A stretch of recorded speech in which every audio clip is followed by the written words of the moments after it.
Aujourd'hui, nous sommes au mois de juillet 2018.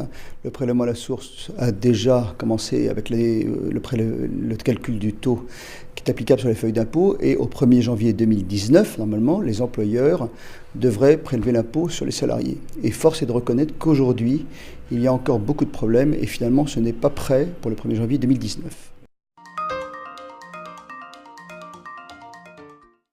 Il y a deux natures de problèmes. Il y a tout d'abord le fait qu'on a un système qui est très compliqué, qui ne prend pas en compte les réductions d'impôts, par exemple.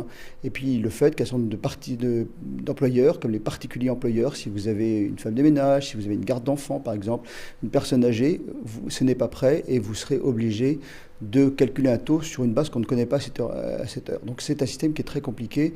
Ça a conduit le gouvernement, par le passé, à déjà repousser d'une année l'entrée en vigueur du prélèvement à la source, et ce que je propose, c'est une solution alternative. Tout simplement que sur la base du taux qui a déjà été calculé, puisqu'on est dans l'année de transition, ça ne soit pas l'employeur qui prélève l'impôt, ça soit l'administration fiscale. C'est déjà le cas aujourd'hui.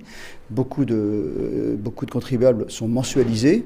Le taux serait calculé sur la base qui est connue aujourd'hui et serait prélevé mensuellement sur le compte du contribuable.